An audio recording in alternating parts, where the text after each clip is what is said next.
السلام علیکم۔ اللہم صلی علی سیدنا محمد وعلی آلہ بقدرہ حسنہ وجمالہ۔ اللہ تعالیٰ اس ملک قوم اور امت پر اپنا خاص کرم کرے اور رحم کرے۔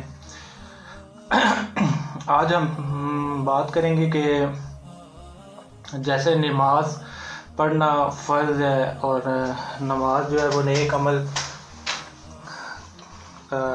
نیک عمل میں شمار ہوتا ہے، اور اس عمل کو یا پریکٹس کو کرنے کے لیے کچھ آداب ہوتے ہیں یا فرائض ہوتے ہیں جن کو پورا کیے بغیر جو ہے وہ یہ عمل اپنی پائے تکمیل کو نہیں پہنچ سکتا، یا قبولیت اس کی ہوگی یا نہیں ہوگی وہ اس پہ ڈیپینڈ کرتا ہے کہ آپ کے فرائض اگر پورے ہیں ٹھیک طرح سے جو قرآن اور حدیث سے ثابت ہے، ٹھیک ہے، وہ فرائض اگر نماز کے پورے ہوں تو پھر نماز ادا کی جائے یا وہ عمل پریکٹس کیا جائے تو وہ قبولیت کی راہ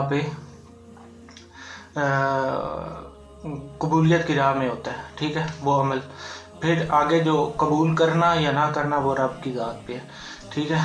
تو مطلب آپ کی پھر کوشش کی جو حد ہے وہ یہاں تک ہے، ٹھیک ہے۔ تو اسی طرح قرآن کے جو آداب ہیں، یا قرآن کو سیکھنا بھی عبادت ہے، قرآن کو پڑھنا بھی عبادت ہے، اور قرآن کی تلاوت کرنا یہ بھی عبادت ہے، اور غور و فکر کرنا یہ بھی عبادت ہے۔ مطلب قرآن کی عبادت کے بھی کچھ فرائض اور آداب موجود ہیں جو قرآن اور سنت سے حدیث سے ثابت ہیں، ٹھیک ہے۔ تو قرآن سیکھنا الگ چیز ہے، قرآن کو سیکھ کے اس پہ غور و فکر کرنا یہ الگ چیز ہے، یہ دو چیزیں ہوگی، اور قرآن کی تلاوت کرنا وہ الگ چیز ہے، ٹھیک ہے، ہیں تینوں ہی عبادت، ٹھیک ہے۔ اور دیکھ کے قرآن پاک کی تلاوت کرنا یہ تو سب سے افضل ترین نیک عمل ہے، کیونکہ اس پہ جو ہماری نظر ہوتی ہے یا قرآن پہ جو ہمارے الفاظوں پہ جب ہماری نظر پڑتی ہے تو وہ بھی عبادت ہے، ٹھیک ہے۔ تو نیک عمل عبادت جیسے نماز فرض ہے، اسی طرح قرآن کی عبادت یا اس کے جو فرائض ہیں یا آداب ہیں ان کے حوالے سے قرآن کے سیکھنے یا اس پہ غور و فکر یا تلاوت کے کرنے کے جو آداب ہیں اس حوالے سے آج ہم بات کریں گے۔ بیسیکلی جو ہمارا موضوع ہے وہ قرآن کے آداب یا قرآن کی جو عبادت ہے جس کا تعلق ہماری روح اور جسم سے بھی ہے، ٹھیک ہے، ٹھیک نماز کی طرح۔ تو اس کا فائدہ، اس نیک عمل کرنے کا فائدہ جو ہے ہمیں کیسے مل سکتا ہے، یا کن چیزوں کو بروئے کار لا کر یا بنیاد سمجھ کر اگر پورا نہ کیا جائے تو پھر یہ اس عبادت سے مستفید ہونا وہ ناممکنات میں سے، ٹھیک ہے۔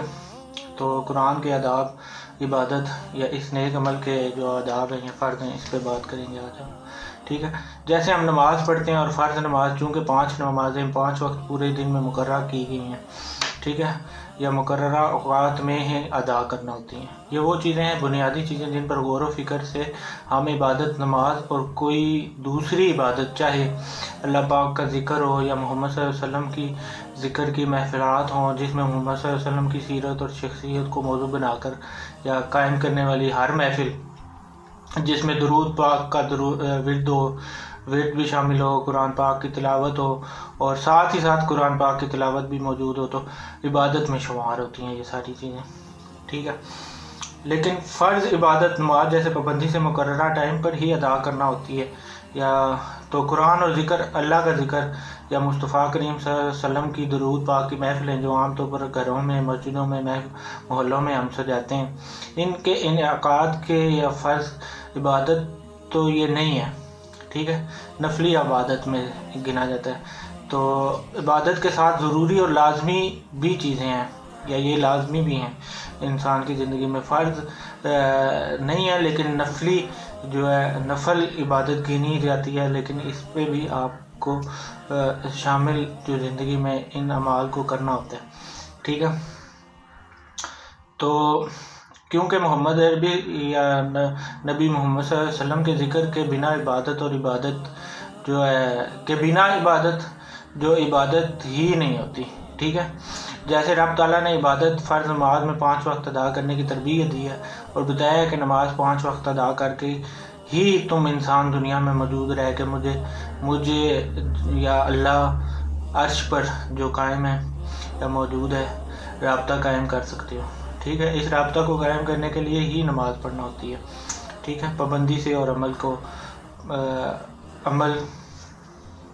کو ہمیں پیدا ہونے سے، ٹھیک ہے، پھر پیدا ہونے سے پھر نماز سیکھتے سیکھتے جب بچپن میں فرض نماز پڑھنے کے اہل ہو جاتے ہیں، یعنی جو رب نے انسان کی عمر طے کی ہے اس حوالے سے کہ اس پہ یہ عمل فرض ہو جائے گا، نیک عمل، اس عمر تک کہ بچہ جو ہوگا اس پہ نماز فرض ہو جائے گی.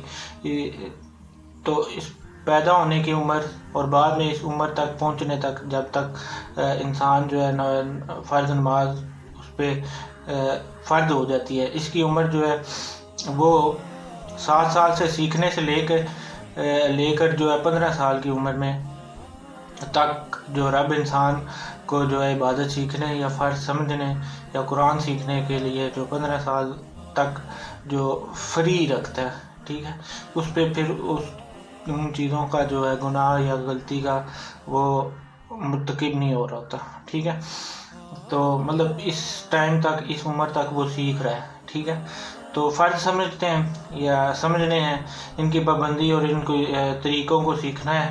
ادب میرے حساب میں جو عمر ہے وہ 15 سال کی عمر بہت زیادہ بھی ہے، بلکہ شاید یہ میں غلط بھی ہوں اس حوالے سے. جتنے ماشاءاللہ ہماری، کیونکہ مجھے ایگزیکٹ آئیڈیا نہیں ہے، کیونکہ 12 بھی سنے، 10 بھی سنے اور 15 بھی سنے، تو شاید میں اس بارے میں غلط ہوں.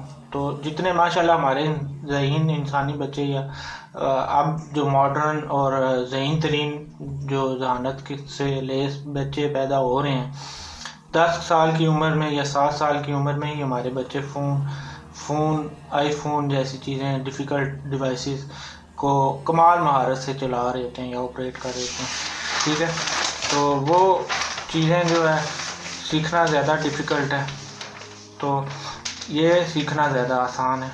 پھر قرآن اور نماز سیکھنا کتنا مشکل کام ہو سکتا ہے. ٹھیک ہے، کوئی مشکل نہیں، یہ صرف نہ سیکھنے یا سکھانے کے بہانے ہیں بس. باقی سیکھنا یا مشکل یا ناممکن ہوتا تو کوئی انسان بھی نہ سیکھ سکتا. ٹھیک ہے، اور نہ عبادت کر سکتا. یہ جب یہ فرما رہے ہوتے ہیں کہ نہ کہ قرآن جو ہے بہت مشکل ہے سیکھنا، یا نماز 6 کلمے سیکھنا بڑا بوجھ یا بڑا ہی بہت زیادہ بچے پہ پہلے سے ہوتا ہے. ٹھیک ہے، تو اس کے ساتھ یہ جو کام ہے یہ سیکھنا بہت مشکل ترین کام ہے. ٹھیک ہے، تو پریشر زیادہ ہوتا ہے، برڈن ہم نے زیادہ بچے پہ ڈالا ہوتا ہے. تو بھائی اتنا بڑا بیگ ہوتا ہے اس کا کہ اس ننھے بچے کے بیگ کی طرف آج کے ٹائم بھی میری جب کبھی نظر پڑتی ہے ذاتی طور پہ تو واللہ مجھے دکھ ہوتا ہے، تکلیف ہوتی ہے. ٹھیک ہے، کہ ہم اس ننھی جان پر کتنا ظلم اور جبر کرتے ہیں.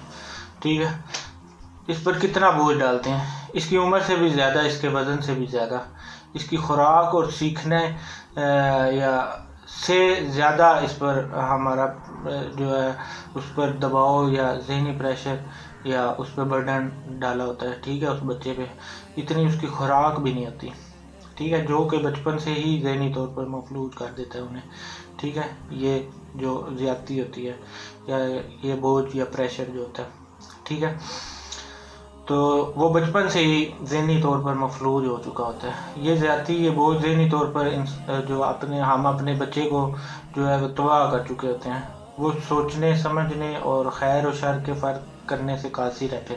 ٹھیک ہے، وہ یہ فرق کبھی بھی نہیں سمجھ سکتا دوبارہ عمر کے کسی اور حصے میں، کیونکہ کیا پتہ ساری زندگی اس کا دھیان اس طرف جائے کہ نہیں جائے، یا توجہ اس طرف آئے بھی کہ نہ آئے. اصل میں مجھے فرق تو خود کرنا ہوتا ہے نا، تو انسان کو فرق خود کرنا ہے. ٹھیک ہے، اس لیے انسان کو جو ہے خیر اور شر اور اچھائی اور برائی کا جو فرق پھر اللہ کو جاننے اور محمد صلی اللہ علیہ وسلم کی سیرت کو سیکھنے سے لے کر اس بچے یا کسی آگے آنے والی ساری زندگی کے لیے ذمہ دار کون ہوتا ہے پھر. ٹھیک ہے، تو یہ بہت بڑا ایک لمحہ فکریہ ہے ہمارے لیے، لمحہ فکریہ. اس پہ سوچیں. آگے نیکسٹ اسی حوالے سے بات کرتا ہوں دوسری ویڈیو میں.